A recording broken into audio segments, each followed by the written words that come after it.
की बात है, विजय अपने खेत से घर की तरफ जा रहा था कि तभी अचानक उसके पैर में एक बड़े से पत्थर की ठोकर लगती है। हे राम, मर गया रे। ये रास्ते में इतना बड़ा पत्थर कहाँ से आ गया? विजय दर्द से कराहने लगा और तभी उसको पत्थर के नीचे कुछ चमकती हुई चीज दिखाई देती है। अरे, ये पत्थर के नीचे क्या चीज है जो इतनी चमक रही है? कहीं इसके नीचे सोने का घड़ा तो नहीं है? इस पत्थर को हटाकर देखता हूँ। विजय उस पत्थर को हटा देता है। ये तो एक मामूली सी कांच की बोतल है। मुझे लगा कि कोई सोने की चीज है। ये मेरे किसी काम की नहीं।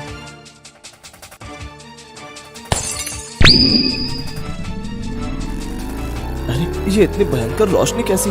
कुछ ही देर में उस रोशनी से एक जिन्न बाहर आता है, जिसे देखकर विजय बहुत डर जाता है। जो हुकुम मेरे आका। कौन हो तुम? और तुम मुझे आका क्यों कह रहे हो? मैं कई वर्षों से एक बाबा के श्राप के कारण इस बोतल में कैद था। तुमने इस बोतल को तोड़कर मुझे आजाद किया है। कहिए मेरे आका, मैं आपकी किस प्रकार मदद कर सकता हूँ? तुम मेरे लिए कुछ भी कर सकते हो। हाँ मेरे आका, कहो, मैं तुम्हारे लिए चांद तारे तोड़ लाऊं? अरे नहीं नहीं, चांद तारे तोड़ने की जरूरत नहीं है। तो फिर मैं क्या करूं आपके लिए मेरे आका? अरे मेरे साथ घर तो चलो, वही है तुम्हारा काम। ठीक है मेरे आका।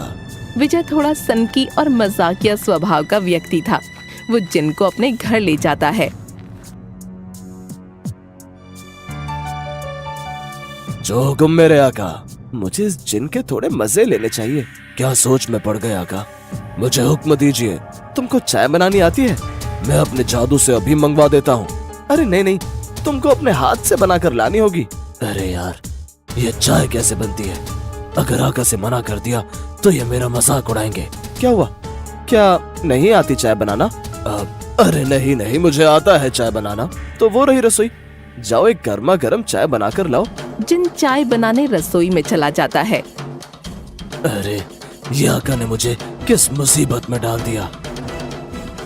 सबसे पहले जिन्न ने एक पतीला लिया और उसमें दूध और पत्ती डाल दी और शक्कर के बजाय उसने चाय में नमक डाल दिया। फिर उसने पतीले को चूल्हे पर रखा। अरे वाह, अब बस कुछ ही देर में चाय बन जाएगी। अरे जिन, क्या चाय बन गई? हाँ मेरे आका, बस ला ही रहा हूँ। जिन्न ने वो चाय विजय को पीने के लिए दी। विजय ने चाय की पहली चुस्की मारी। तो ये कैसी चाय बनाई है? इसमें तो नमक का स्वाद आ रहा है। लगता है आका, मैंने इसमें गलती से चीनी की जगह नमक डाल दिया। क्या? तुमसे तो काम ही करवाना बेकार है। मुझे माफ कर दीजिए मेरे आका। अच्छा ठीक है, अब रोना बंद करो। ऐसे ही विजय उस जिन्न को तंग किया करता था। कभी उससे चाय बनवाता तो कभी उससे अपने कपड़े धुलवाता। एक दिन विजय जिन्न से बोला, अरे जिन्न, जाओ तुम मेरे खेत पर से कुछ गन्ने तोड़कर लेकर आओ। और हाँ, याद रखना गन्ने ही लेकर आना, ठीक है? जो हुकुम मेरे आका। अरे वाह, इतने सारे गन्ने। चलो अब इनको फटाफट तोड़कर आका के पास ले जाता हूँ। गन्ने के बगल में ही बांस की लकड़ियाँ भी थीं, जो बिल्कुल गन्ने के जैसी ही लग रही थीं। उनको देखकर जिन्न कहता है, चलो अब इतने सारे गन्नों में से कुछ गन्ने तोड़ लेता हूँ। जिन्न ने गन्नों के बजाय बांस की लकड़ियाँ तोड़ लीं। उनको लेकर विजय के पास जाने लगा। ये लीजिए मेरे आका, आपके गन्ने। अरे मूर्ख, ये गन्ने नहीं, बांस की लकड़ियाँ हैं। मैंने तुझे गन्ने लाने को बोला था और तू ये लकड़ियाँ उठा लाया। क्या? ये गन्ने नहीं है? मुझे माफ कर दीजिए मेरे आका। हे भगवान, ये मूर्ख जिन्न मेरे गले कहाँ से पड़ गया? इससे काम तो ठीक से नहीं होता। ये सारी बातें एक गांव का आदमी चमन खिड़की में से सुन लेता है। अरे बाप रे विजय भैया, किस मायावी राक्षस से बात कर रहे हैं? मुझे ये सारी बात गांव वालों को बतानी होगी, नहीं तो गांव पर संकट आ सकता है। चमन ये सारी बातें चौपाल पर बैठे मुखिया और कुछ गांव वालों को बता देता है। अरे मुखिया जी, अरे क्या हुआ चमन? तो इतना घबराया हुआ क्यों लग रहा है? क्या बात है? मुखिया जी, जब मैं विजय भैया के घर के पास से गुजर रहा था तभी मैंने देखा कि विजय भैया एक मायावी राक्षस से बात कर रहे हैं। तभी मुखिया के पास बैठे कुछ लोगों में से एक आदमी बोला, अरे चमन, तुझे हम ही मिले थे मजाक करने के लिए। अरे भैया मैं मजाक नहीं कर रहा हूँ, मैंने स्वयं अपनी आंखों से देखा ये सब। अरे चमन, भूत राक्षस जैसी कोई चीज नहीं होती, शायद तेरा भ्रम है। मुखिया जी मैं सच कह रहा हूँ, अगर आपको विश्वास नहीं होता तो स्वयं जाकर देख लीजिए।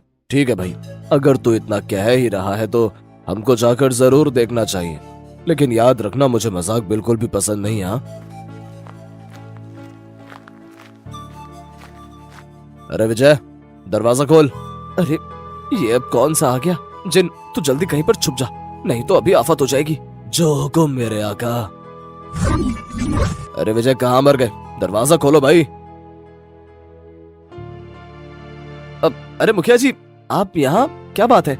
भाई विजय, हमें पता लगा कि तुम्हारे घर कोई राक्षस रहता है। ये आप क्या बात कर रहे हैं मुखिया जी, मुझे तो कुछ समझ में ही नहीं आ रहा है। ओह, इतने भोले मत बनो विजय भैया, मैंने अपनी आंखों से देखा है आपको एक राक्षस से बात करते हुए। चमन तेरा दिमाग तो ठीक है, भला मैं एक राक्षस से क्यों बात करूंगा? अरे मुखिया जी ये झूठ बोल रहे हैं। देख भाई विजय, अगर वो कहीं राक्षस छिपा है तो हमको बता दे, वरना तेरे लिए अच्छा नहीं होगा। अरे मुखिया जी मैं कह रहा हूँ ना, यहाँ कोई राक्षस नहीं है। मुखिया जी ये ऐसे नहीं मानेंगे, हमें घर की तलाशी लेनी होगी। ठीक है, आप घर की तलाशी ले सकते हैं। कुछ गांव वाले विजय के घर की तलाशी लेने लगते हैं। अब पकड़ में आएगा ना बच्चों। पूरे घर की तलाशी हो जाने के बाद गांव वाले मुखिया से कहते हैं, अरे मुखिया जी यहाँ तो कोई भी नहीं है, शायद ये चमन हमको बेवकूफ बना रहा है। अरे नहीं नहीं मुखिया जी, मैं सच कह रहा हूँ, मैंने विजय भैया को राक्षस से बात करते देखा है। देख चमन, अगर आइंदा ऐसा मजाक किया ना तो अब की बार मैं तुझे सूली पर लटका दूंगा। चलो गाँव वालों। मुखिया गांव वालों को लेकर विजय के घर से चला जाता है और चमन भी चुपचाप धीरे से अपने घर की ओर निकल लेता है। आज तो बाल बाल बच गए।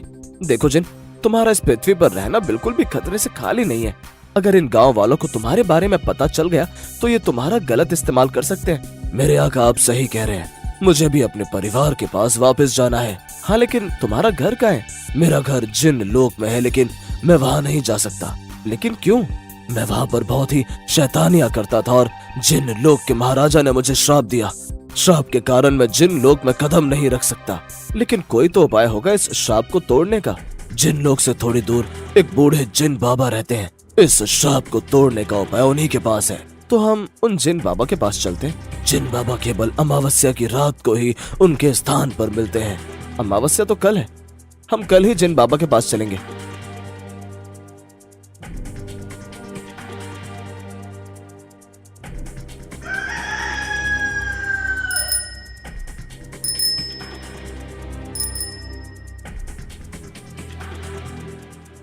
अगले दिन की रात को जिन्न विजय को लेकर जिन्न बाबा के पास जाता है।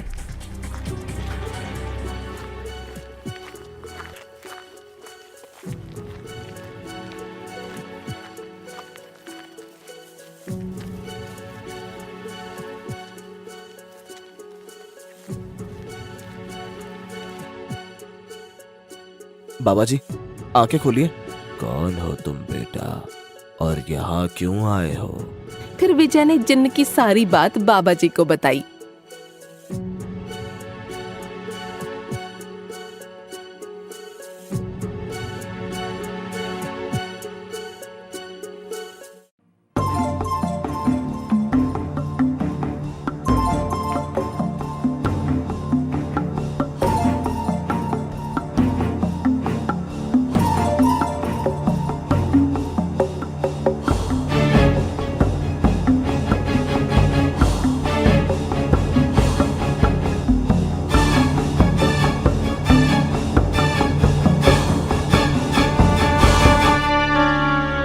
अब आप ही कुछ उपाय बताइए ना बाबा जी।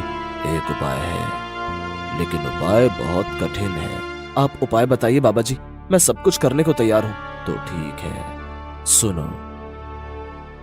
फिर जिन्न बाबा ने विजय के कानों में वो उपाय बता दिया। और हाँ, याद रहे, तुम्हें ये कार्य अकेले ही करना होगा। तुम इस जिन्न की मदद नहीं ले सकते क्योंकि ये श्रापित है। ठीक है बाबा जी।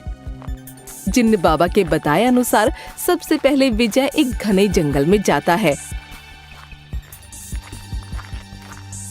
सबसे पहले मुझे नारियल के पेड़ों को ढूंढना होगा।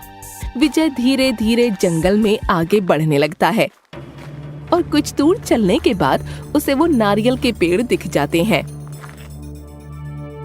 जिन बाबा ने कहा था एक नारियल के पेड़ पर जिन की तस्वीर होगी, मुझे उस पेड़ में से एक नारियल तोड़ना होगा।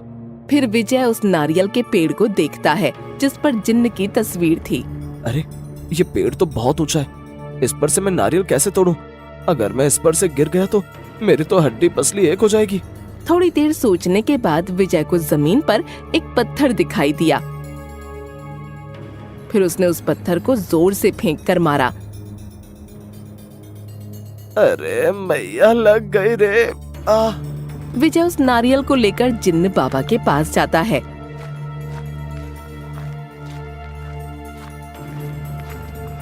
ये लीजिए बाबा जी, मैं आपके बताए अनुसार इस नारियल को ले आया।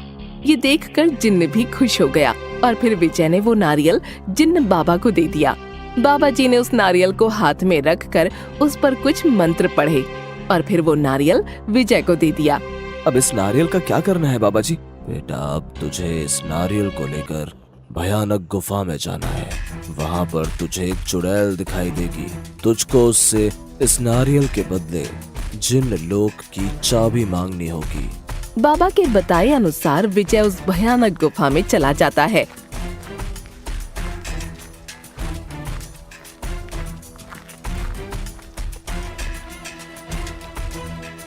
अरे ये गुफा तो बहुत ही भयानक और डरावनी है। विजय के इतना कहते ही उस गुफा में से कुछ डरावनी आवाजें आने लगीं, जिससे विजय और डर गया। कौन हो तुम और सामने क्यों नहीं आते? फिर तभी गुफा से एक चुड़ैल की आवाज आती है। तुम यहाँ क्यों आए हो? पहले तुम सामने तो आओ चुड़ैल जी। तभी चुड़ैल विजय के सामने आ जाती है। मैं पूछती हूँ क्यों आए हो तुम यहाँ? मुझको जिन बाबा ने भेजा है आपके पास चुड़ैल जी। जिन्न बाबा ने? किस लिए? हमें आपसे जिन्न लोक की चाबी चाहिए। क्या?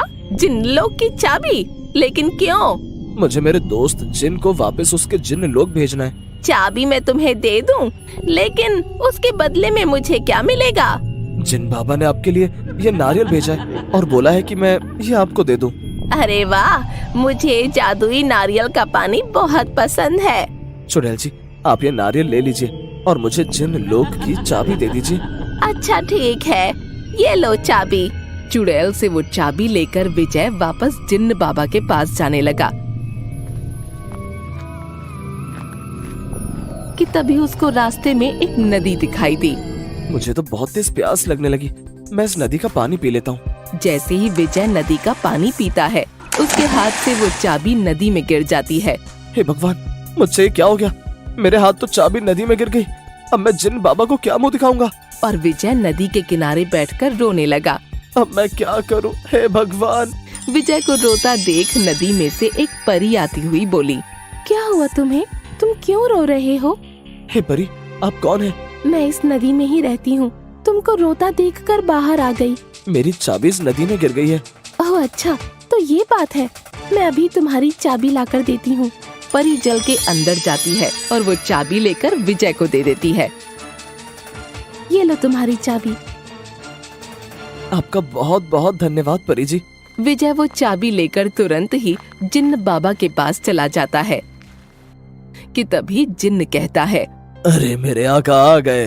ये लीजिए जिन्न बाबा, आपकी चाबी।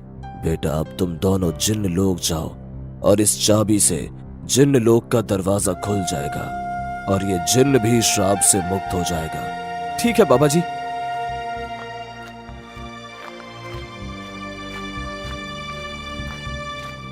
विजय और जिन्न दोनों जिन्न लोक के दरवाजे के पास पहुंच जाते हैं और वो चाबी को उस दरवाजे में लगा देते हैं। चाबी के लगाते ही जिन्न लोक का दरवाजा खुल जाता है। मेरे आका, अब मेरे जाने का वक्त हो चुका है।